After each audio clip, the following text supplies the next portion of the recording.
Política na Veia, uma produção Carta Capital, Jornal GGN e fora da política não há salvação.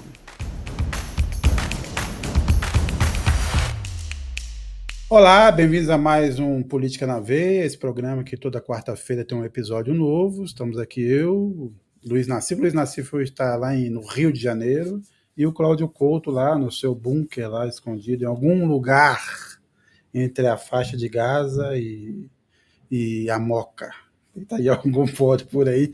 Então, bem-vindos. Eu vou começar esse programa hoje comentando esse assunto aí mais candente. A gente, obviamente, vai falar de outros temas importantes, mas é o fato de que soubemos hoje por um canal bolsonarista que a Carla Zambelli também preferiu o caminho do exílio, como Eduardo Bolsonaro, onde ela vai fazer o combate pela liberdade do Brasil, como Eduardo Bolsonaro.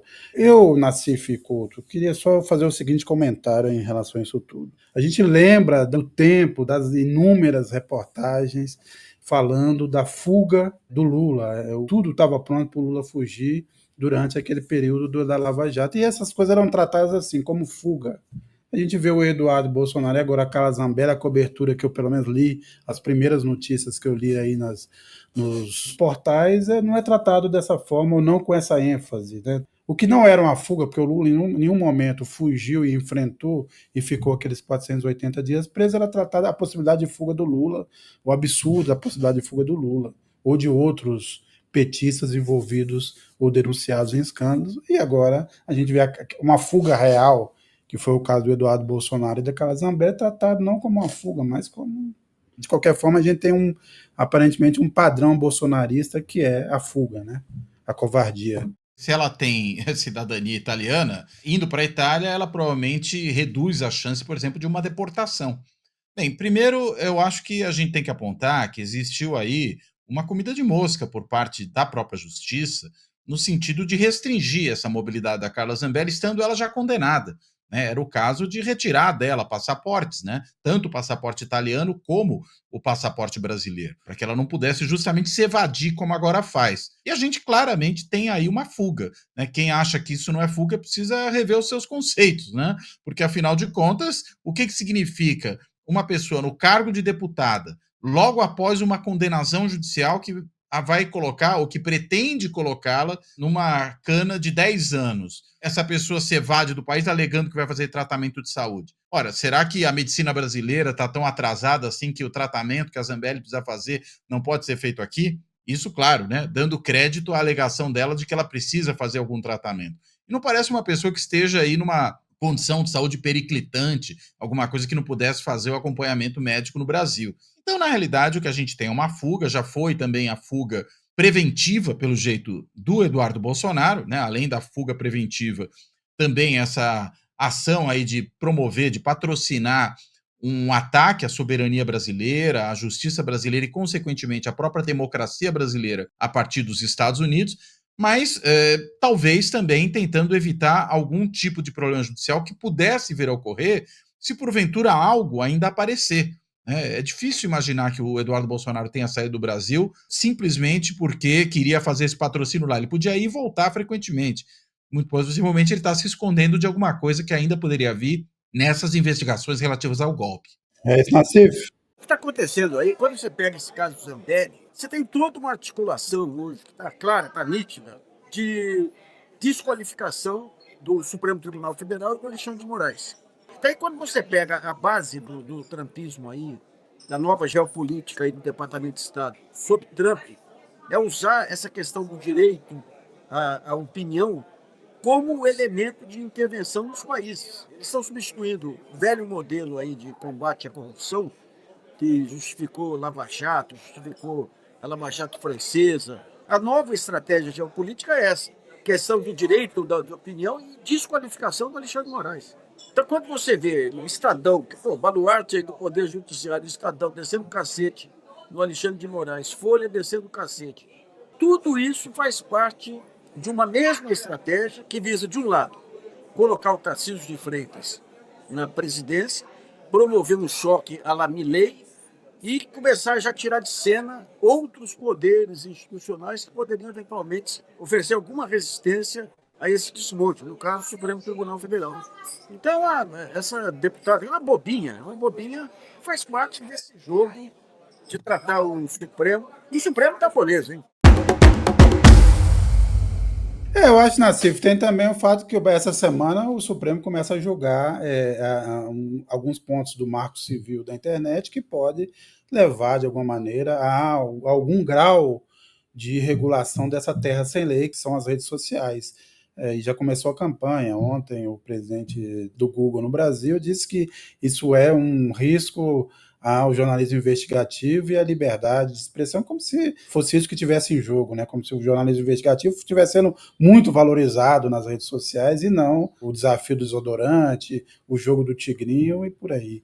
Mas assim, o impressionante é que, apesar disso tudo que você levantou com muita razão, da moleza que o Supremo dá, ainda é o único poder que nesse momento tenta defender algum grau de democracia e civilidade no Brasil, porque o resto está à mercê, o governo federal está à mercê desse Congresso. Eu até queria já colocar esse ponto. Nós estamos aí justamente numa disputa sobre o futuro do Brasil, que é essa discussão. O governo levou ao Congresso uma proposta de aumento do IOF, que atinge uma parte das operações, em geral operações de gente que tem mais dinheiro, são muitas operações do exterior, e o Congresso veio com essa, como se o Congresso fosse assim uma espécie de baluarte do equilíbrio fiscal, como se toda semana eles não lançassem uma bomba nova e estão colocando o governo contra a parede, ou seja, estão exigindo do governo um corte mais radical de gastos e tudo mais. E essa disputa que nós estamos vendo, né? Aparentemente o governo acaba tendo que ceder bastante nessa situação, faltando um pouco mais de um ano para as eleições de 2026, mas quer dizer, é um pouco isso, queria até te ouvir sobre exatamente o que você está achando desse desenrolar da batalha do IOF. Se você pegar o desfecho hoje, o Haddad conseguiu criar um fantasma, aí que foi a questão do IOF, em cima de aplicações no exterior também. Daí houve todo esse alarido aí, não aceitamos mais aumento de imposto, isso e aquilo. Daí ele deu a cartada dele ontem à noite, que é o seguinte, tudo bom, se não tiver um substituto para o IOF, não vai ter dinheiro nem para emendas. E aparentemente o Congresso vai começar a entrar num terreno aí, quem cavou buraco foi o próprio Congresso, que é desses 800 bilhões de reais aí de subsídios indevidos, né? Pode sobrar também para as despesas obrigatórias de saúde e educação, que é um negócio que está sempre aventado, né? Vamos ver até que ponto o Congresso vai conseguir fazer um equilíbrio desse ponto. Mas é sempre essa história da crise fiscal, o Brasil também tido uma crise fiscal. Mas é isso, Couto, quer dizer, o risco disso tudo é que sobre para os de sempre, né? Sérgio, para mexer em saúde e educação, primeiro precisaria fazer emenda constitucional, né? Porque os gastos de saúde e educação são garantidos constitucionalmente. No caso da educação, inclusive, não só desde a Constituição de 88, mas é interessante que piso de educação está definido em constituições brasileiras até mesmo antes da Constituição de 88. E no caso de saúde, por emenda constitucional, foi definido já há uns bons anos que você tem que ter um gasto mínimo. Então, seria ali uma atuação, acho que nem do governo, mas até do Congresso, muito mais operosa para você poder mudar isso na norma constitucional. Acho que tem a questão que o Nassif apontou aí das desonerações, que é uma questão realmente delicada e que o governo, por mais que tenha tentado, encontrou o tempo inteiro a porta do Congresso fechada a qualquer possibilidade de reduzir as desonerações. É engraçado, né? Porque você vê o presidente da Câmara ali falando que o governo, ou no caso o Poder Executivo, tem que limitar os seus gastos, mas sempre que ele tenta limitar esses gastos, o Congresso não deixa. E cá entre nós, desoneração é gasto. É o que se chama de gasto tributário, né? Porque você, na realidade, está deixando de cobrar o imposto de alguém que está sendo beneficiado por alguma razão. E em muitos casos, a gente pode chamar esse tipo de benefício de privilégio. E há um outro dado que está relacionado a esse aumento exponencial que nós tivemos de 2015 para cá, e nos últimos 4 anos em particular, até um pouco mais, 6 anos, né? Porque já desde ali do governo Bolsonaro, de gasto com emenda parlamentar. Né? E aí não são só as emendas impositivas de bancada individuais, né, que fazem parte de um bom montante, mas daquelas emendas que vieram, inclusive, por meio da chamada emenda PIX, né, que são aquelas destinações de recursos sem qualquer tipo de limitação, né, as emendas de comissão. Ou seja, você tem um aumento do gasto orçamentário a partir de emendas feitas por congressistas, e dessa aí também os congressistas não querem abrir mão de jeito nenhum. Então fica um negócio surreal, né? Quer dizer, como é que você vai resolver o problema do equilíbrio fiscal, já que se coloca isso como uma prioridade tão grande, e ao mesmo tempo não se dá os instrumentos para isso? É uma falta de coerência brutal do Congresso, é uma cara de pau, é um cinismo de certas lideranças do Congresso, inclusive do presidente da Câmara, porque com a maior cara lavada e o seu Gumex vem a público dizer que cabe ao Executivo reduzir os seus gastos, mas não obra para isso, não atua nessa direção.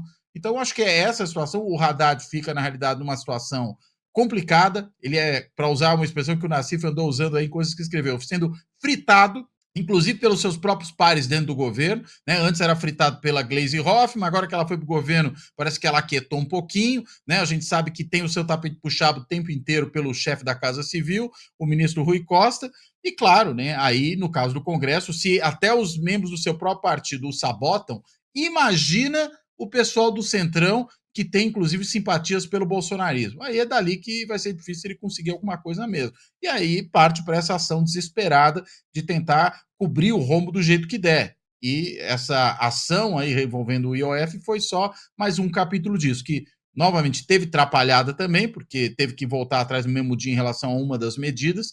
Acho que faltou ali um pouco mais de cálculo com respeito ao que tinha que ter sido feito, mas o fato é, são ações até de alguém que está tentando resolver o problema com os recursos, né, com os expedientes que tem à sua disposição. O Haddad, obviamente, pressionado pelas circunstâncias, teve que sacar aí o arcabouço fiscal para substituir o modelo que havia antes. Só que, ao mesmo tempo, ele é obrigado, tenta se equilibrar num processo de também não evitar essa leve recuperação da economia brasileira, que, bem ou mal, nessas circunstâncias está indo bem, né? Nós estamos falando de 3% de crescimento nos últimos anos, 2,5%, é o seguinte, realmente é uma conta difícil de fechar, aplicar o arcabouço e impedir que a gente tenha um crescimento menor ou até uma recessão, Nassif. Agora, a coisa mais irônica do mundo é que ninguém, nem na Fazenda, nem no Banco Central, acredita que juros segura a demanda. Toda a questão dos juros está ligado ao câmbio. Está ligado ao câmbio porque você tem uma plena liberdade de fluxo de capitais aí para as operações mais especulativas possíveis, né? Então fica esse jogo de cena, né? A inflação aumentou agora, está acima do limite, tem que aumentar juros. Eles não acreditam nisso, mas como o mercado se move, inclusive entrada e saída de dólares em cima dessas formalidades, é formalidade, porque não tem ligação com o mundo real. E a inflação que existe é tudo fruto do dólar. Você pega alimentos aí, 65% da influência na cesta de alimentos é dólar. São produtos dolarizados aí que são exportados e o preço cobrado internamente tem como parâmetro o preço internacional. Então eles não acreditam nesse negócio da inflação, mas se curvam ao dólar. E o que o IOF tentava aí pela primeira vez era estabelecer um mínimo de controle sobre esse fluxo de capitais. Mas lá no Banco Central eles falam, não, mas se começa aí a dar sinais que pode controlar capitais, quando tiver que controlar tem que vir de uma vez, porque se der só sinais o capital foge de uma vez. Então digamos, é um conjunto de armadilhas que a reação, até agora, de vez em quando eles falam de algumas estratégias aí, não, a gente vai comprar, a China vai comprar, está investindo pesadamente em títulos públicos brasileiros, agora vou falar com o Banco Central Europeu, então investindo nisso permite futuramente comércio com esses países não ser mais em dólar, mas são tudo elucubrações assim, de longuíssimo prazo, você nem sabe se tem uma consistência ou não, porque é tudo feito em segredo. Porque não pode também explicitar, porque senão tem fuga de capitais. Né? Não sei, é só quando vier o seu crise mesmo que vai se resolver esse pepino aí. Né? Quando teve a eleição para a Câmara e para o Senado, se falava agora, apesar do Arthur Lira ter tido influência, ele não vai estar mais diretamente no poder, deixa de ser um problema. Ó, a gente tem visto aí várias viagens do Lula sendo acompanhado pelo Hugo Mota e pelo Davi Alcolumbre, mas o fato é que o Congresso continua sendo um empecilho. Se é que não ficou pior, e essa é a minha pergunta para você, porque ele está não só menos produtivo, fazendo menos coisas, mas as punhaladas continuam. Quer dizer, o Davi Alcolumbre liderou esse desmonte das leis ambientais. E o Hugo Mota, toda hora, recentemente, tem sinalizado com posturas que são claramente adversas aos interesses do Palácio do Planalto e defendendo interesses que não são exatamente os interesses gerais, porque realmente essa discussão do IOF, a gente pergunta assim, mas quantos por cento da população brasileira realmente serão atingidos se a gente tivesse um alto IOF? Não é a melhor forma de fazer, aumentar um imposto como esse, que incide sobre transações financeiras, mas o fato é que a gente não consegue atacar nunca os problemas reais, que é fazer que quem ganha mais e quem tem mais poder e mais patrimônio pague a conta nesse país. Mas a minha pergunta é, com o Hugo Mota e com o Davi Alcolumbre, a vida do governo ficou pior ou não? Olha, eu não saberia dizer se efetivamente ela ficou pior, né? Mas vamos admitir que sim, né? Que a coisa esteja piorando.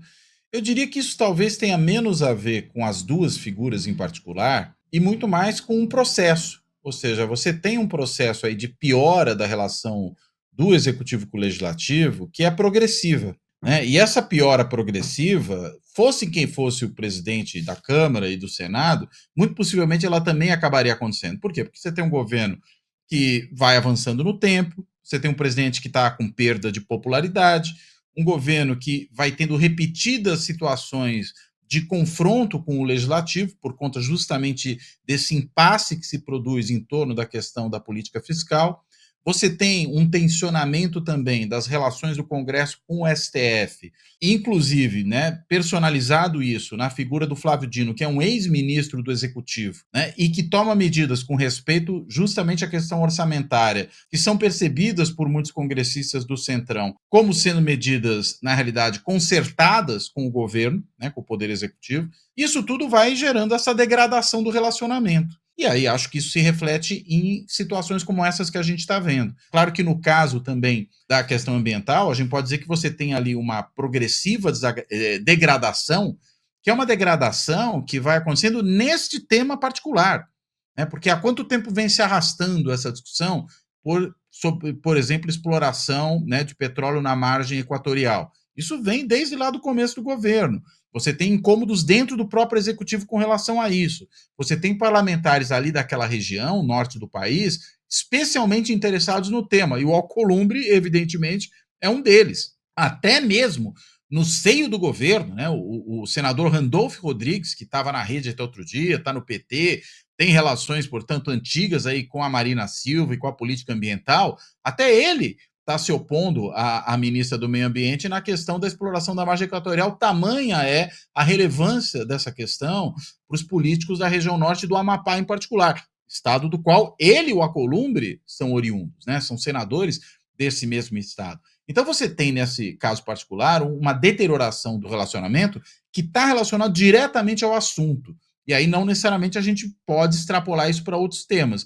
Mas eu acho que, na realidade, o que a gente tem são as duas coisas. A gente tem uma deterioração nesse tema em particular, a questão ambiental, e aí, especificamente no caso da margem equatorial, isso acabou desaguando, né, sem nenhuma analogia aí com a questão da Foz do Amazonas, acabou desaguando na aprovação dessa nova política da regulação do licenciamento ambiental, e, de outro lado, você tem uma tendência de deterioração contínua do relacionamento entre executivo e legislativo. Então, eu acho que é um cenário de piora generalizado. É isso que a gente tem agora, para além de qualquer protagonismo de traço particular aí de personalidade política que possam ter o Alcolumbre e o Hugo Mota. Acho que até comparado, por exemplo, ao que era o Arthur Lira, o Hugo Mota é até um pouco mais dialogável, né? O Arthur Lira era uma figura mais agressiva, mas as circunstâncias mudaram. Talvez nem tanto o ator, mas as circunstâncias mais amplas.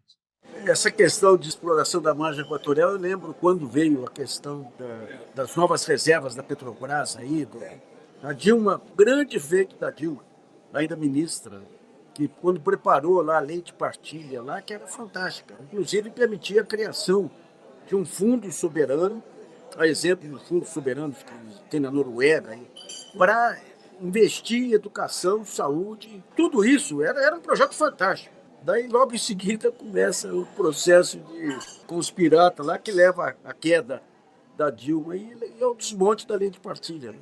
Ou seja, se você pega a riqueza que tem na margem equatorial, daria para fazer um baita de um projeto de desenvolvimento sustentável na Amazônia, Mas o angu é que depois que entra começa a exploração aí, você tem interesse de todo lado. E o Brasil não tem uma ideologia de desenvolvimento social capaz de amparar e dar continuidade a esses projetos. Né?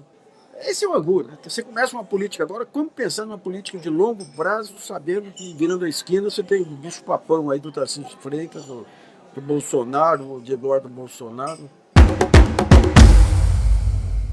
Nos primeiros governos Lula, o Conselhão, com todas as suas limitações, teve um papel importante. Havia ali uma ideia de criar um projeto nacional. Isso foi destruído com essas histórias de corrupção, né? O Mensalão, o Petrolão, a Lava Jato, isso tudo também destruiu esse espírito. E a sensação que eu tenho agora é que realmente dominou só a Faria Lima e basicamente manda no país. A gente vê e tem cenas ridículas, como, por exemplo, o Paulo Guedes sendo aplaudido num evento da Câmara Brasil Estados Unidos em Nova York. Por que se aplaude o Paulo Guedes? Quer dizer, não, sério, que contribuição o Paulo Guedes deu antes e depois da sua passagem pelo Ministério da Fazenda? É um dos maiores imbecis, desculpa o termo, que eu já vi desse negócio. O sujeito acumular dinheiro, não mostra habilidade, não tem uma ideia, não tem um plano, não tem nada. Passou por lá, nada, só abriu espaço para lobby, para a transformação do Brasil, para o aprofundamento do crime organizado, não tomou nenhuma atitude de nada. E é um sujeito que é aplaudido. O outro lá na Faria Lima que queria fazer uma estátua para ele.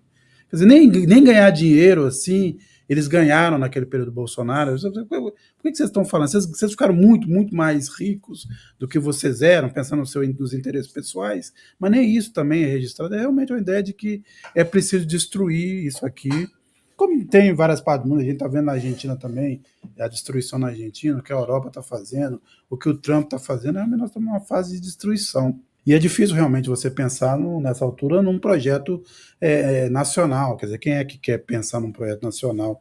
Não adianta lembrar que, por exemplo, a vantagem que o Brasil tem nessa área ambiental, que poderia ser o grande motor dessa transformação, que a gente está também jogando fora. Nós estamos desperdiçando também toda a vantagem competitiva que a gente tem. E o curioso nessa história toda é que a gente está em plena fase de ruptura mundial. Você tem toda essa questão aí do centro do desenvolvimento mundial mudando para a Ásia, os Estados Unidos se esvaziando, toda a nova ordem mundial sendo destroçada pelos Estados Unidos com o fim do multilateralismo e sendo remontada na China, e com a tentativa aí de Europa, de China e tudo, de criar novas moedas capazes de fugir do jugo do dólar. Ao mesmo tempo em que o dólar também é ameaçado pelas loucuras do Trump. Ou seja, nós estamos entrando num momento de grandes procelas, grandes tempestades, aí que, tendo um governo absolutamente vulnerável aqui do ponto de vista político, do ponto de vista de opinião pública, sem saber, só quando baixar a poeira, efetivamente, completar o ciclo de transição, você vai conseguir parar e olhar e definir alguma estratégia. Né? Mas o país não tem nem, digamos, aqueles requisitos básicos aí, que são grupos racionais. Você tem a universidade que está pensando, você tem think tanks que estão pensando, você tem, na área pública, você tem grandes setores aí com bons cérebros pensando, aí, IPEA, FINEP, ENAP e tudo, BNDES, que está fazendo um baita trabalho, tudo aí, mas você não tem uma articulação capaz de administrar os problemas de hoje, que também são reflexos, digamos, desse terremoto que está vindo pela frente aí, né? Então, o que vai acontecer no pós-terremoto? Ai, meu Deus do céu, viu? Não gosto de ser pessimista, não, mas Mas já sendo, né, Nassif? Mas já sendo. Eu vou ter que ir para uma roda de choro agora para melhorar hoje. A gente, além de tudo, temos aí, o noticiário está repleto de reportagens e notícias sobre uma articulação centrão bolsonarismo para dominar o Senado. Né? Estão falando em eleger 44 senadores e aumentar isso para 59. Uhum. E aí eu queria saber o seguinte, obviamente todo mundo tem vontade de fazer tudo e dominar, mas Claro. é plausível a gente imaginar isso, que estamos caminhando pelas circunstâncias, pelas articulações, para ter um domínio centrão bolsonarismo do Senado? E aí abriria, como o Lula avisou num evento recente, seria, obviamente, Aí toda a possibilidade de você reagir, vamos dizer assim, ou, na verdade, você desmontar qualquer decisão do STF ou até ameaçar mesmo o mandato, o mandato não, mas as cadeiras dos ministros do Supremo nesse momento. Uhum. Você vê essa possibilidade, assim, se construindo de uma forma concreta e plausível? Eu vejo. Eu acho que tem alguns detalhes, porém, né. Um deles é de qual centrão exatamente nós estamos falando, né, porque o centrão tem muitas facetas, né. A gente tem um centrão que é tremendamente condescendente, se não cúmplice mesmo, do autoritarismo bolsonarista, e a gente viu isso ao longo dos 4 anos de Bolsonaro. Podia mencionar o Arthur Lira como um exemplo disso. Embora o próprio Arthur Lira, você veja, né, há limites para o que ele faz, por razões que a gente pode depois especular quais são, não são necessariamente razões de foro íntimo do ponto de vista de uma grande estatura moral, mas pode ser por cálculo, pura e simplesmente. O Arthur Lira foi muito rápido após a eleição de 2022 em reconhecer a vitória do Lula e, de certa forma, passar adiante em relação a qualquer questionamento que o bolsonarismo pudesse vir a fazer. A gente está falando de uma liderança fundamental do Centrão. Quando houve também, né, aquela votação referente ao voto impresso, assim que ela foi votada, o próprio Arthur Lira se manifestou, e o voto impresso não passou, o Arthur Lira falou: ainda bem que a gente resolveu isso, bola para frente, vamos encerrar esse assunto que ele só nos tirou tempo. Ou seja, o Centrão, ele não necessariamente, mesmo que ele se alie eleitoralmente com o bolsonarismo para fazer uma bancada no Senado no próximo período, né? E eu não tenho dúvidas de que o Centrão será majoritário no Senado e na Câmara. Eu acho que isso é mais ou menos tão certo quanto a questão de que o sol vai nascer no dia de amanhã. Mas a questão é, o Centrão é multifacetado, então precisa ver que Centrão é esse. Nós vimos, por exemplo, um senador do Centrão, como é o senador Omar Aziz, sendo tremendamente duro na sua conduta durante a CPI, a CPMI da pandemia. Né? E isso mostrou que o Centrão não necessariamente será sempre caudatário do Bolsonaro. Então, acho que são duas questões diferentes. Uma é, eles podem fazer uma aliança, e o Centrão, claro, se compõe de um monte de partidos, um monte de lideranças. O Centrão não é um todo monolítico, né? O Centrão é um conjunto de partidos e lideranças com comportamento similar, que é esse comportamento de ser pragmático até onde for possível. Né? Eram antigamente muito claramente partidos de adesão, né, que aderiam a quaisquer governos desde que bem recompensados. Com essa mudança das regras orçamentárias, e aí eles não precisam mais ficar barganhando tanta recompensa assim com o executivo, já não são também tão partidos de adesão quanto foram no passado, mas continuam igualmente pragmáticos. Se esse Centrão for muito pragmático, ele pode até se aliar com o bolsonarismo na eleição, mas não necessariamente vai entrar numa aventura como essa de atacar o Supremo Tribunal Federal e de, com isso, apostar no desmantelamento da democracia brasileira. Porque querer solapar a legitimidade da Suprema Corte, fazer cassação de mandato de ministro do Supremo, porque se discorda das suas decisões, que cá entre nós são decisões que estão num contexto de combate ao autoritarismo, isso seria de uma gravidade imensa. Esse é o caminho da perdição. É o caminho daquilo que levou países como a Hungria, países como a Venezuela, né, no caminho do autoritarismo populista. Né? A Polônia caminhou nessa direção, teve ali uma certa reversão, mas não completa. Ou seja, é um perigo danado esse tipo de coisa. Então, eu acho que a gente precisa separar as duas situações, a eleitoral e a do provável comportamento, uma vez ocupando cadeiras nas duas casas do Congresso e, no caso do Supremo em particular, no Senado. Né? Além de tudo, a gente tem visto aí também, quer dizer, o presidente Lula falou muito numa reforma ministerial para reacomodar as forças, mas aparentemente a sensação que eu tenho é que essa é uma ideia que ficou para as calendas, não acontecerá. Vai se ajeitar aí com pequenos movimentos, pequenas coisas, mas na verdade o Lula também não está conseguindo, vamos dizer assim, se associar ou capturar uma parte do Centrão para o seu projeto de reeleição até este momento. Né? Pode mudar daqui a pouco, mas a gente tem visto mais essa dificuldade, até pressões, por exemplo, para que o Hugo Mota se afaste do governo, do PT, faça uma aliança maior, pensando já em 2026, é uma situação também ainda muito obscura e complicada, embora eu continue achando que essas avaliações eleitorais no Brasil, de vitórias, tudo, anda muito distante, uma grande parte da população não se interessa por esses assuntos assim tão profundamente, tão cedo, só vai pensar isso nas vésperas da eleição, e o Lula continua sendo a liderança mais relevante, tendo um ativo. A gente tem visto melhoras, melhora da renda, melhora do consumo, e obviamente isso de alguma forma eu ainda acredito, como aconteceu em momentos passados, que isso vai se refletir não só na popularidade, mas vamos dizer assim, na competitividade eleitoral do Lula, quando chegar o momento, a depender também dos candidatos, né? Que a gente fica falando também assim que como se o outro lado tivesse alternativas, e não tem, né? A gente fala de nomes aí que são especulados, mas a gente sabe de todas as restrições que tem.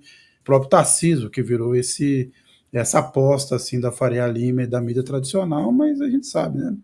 Não me lembro, desde o fim da ditadura, não me lembro, não aconteceu, de um governador de São Paulo ter sido eleito presidente. Seria uma novidade, mas não aconteceu até agora. Bem, Nassif, você vê ainda nesse espaço até 2026 para o governo Lula conseguir tomar um pouco de iniciativa em relação à agenda política econômica, ou ele vai se arrastar nessa disputa com o Congresso até outubro de 2026? Sérgio, tem iniciativas relevantes acontecendo no governo. O Haddad, com o programa aí de transição energética, está articulando. A própria Simone Tebet, aí, com aquelas vias bioceânicas e com aquele Brasil 2050. O que eles estão fazendo? Cada qual deles vai montando seus programas, chama os outros ministros e conversa, tenta definir ações em comum. Mas isso não aparece por quê? Porque não foi ainda endossado pelo chefe maior.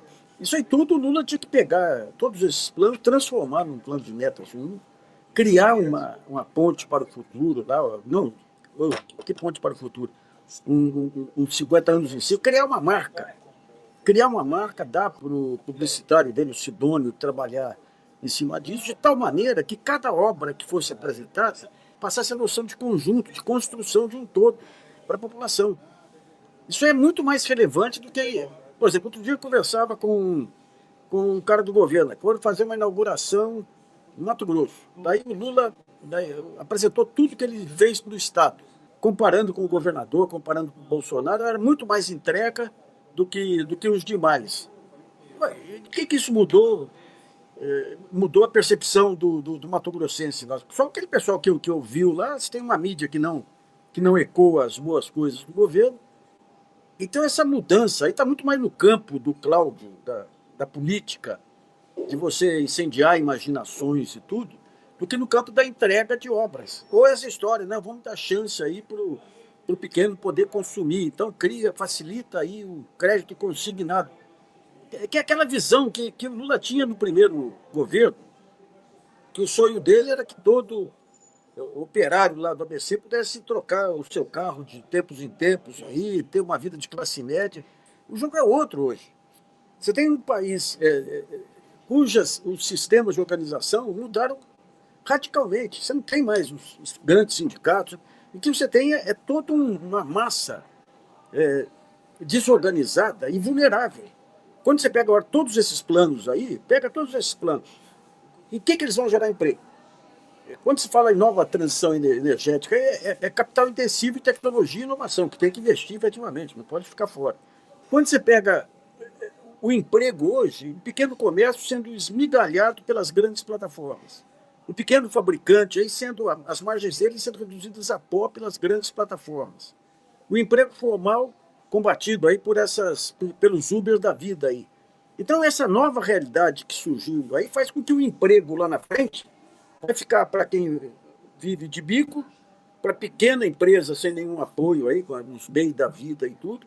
Então, digamos, é esse novo universo que tem que ser pensado e trabalhado como fator, inclusive, de organização política. O Brasil tem o MST, uma baita tradição aí de economia de pequena empresa agrícola. Tem cooperativismo, que é mais antigo aí, uma baita experiência. Tem Sistema S, que faz um baita de um trabalho. Aí, o próprio BNDES tem linhas para pequena empresa. Tem uma tradição de pequena empresa aí fantástica. Isso aí está solto. E quando você pega fora MST e tudo, tudo é funcionarista. Por quê? Porque não vê o setor público como um parceiro dele, né? Então está faltando uma revisão completa aí de começar a discutir o novo Brasil que está para frente lá, fazer uma transição desse Brasil antigo, que já morreu aí, mas o pessoal ainda não se dá conta. Isso aí não é esse trabalho de conquista. Se começar agora esse trabalho de conquista, de organização desses setores, você vai colher frutos lá adiante. Não é em 1 ano e meio que você vai conseguir criar essa ideia do Lula pai dos pequenos, né? Então o que eu vejo é o governo se arrastando até as eleições aí, se der sorte, tomara que seja eleito mesmo aí, porque senão acaba tudo, né? Mas começar já a pensar nesse novo modelo de país que está aí. Aquele país do Sindicato dos Metalúrgicos não existe mais. Ou seja, veremos o que veremos, né? Nassif Couto, obrigado, até a próxima. E quem nos acompanhou, até a próxima. Abração, pessoal. Um abraço, gente.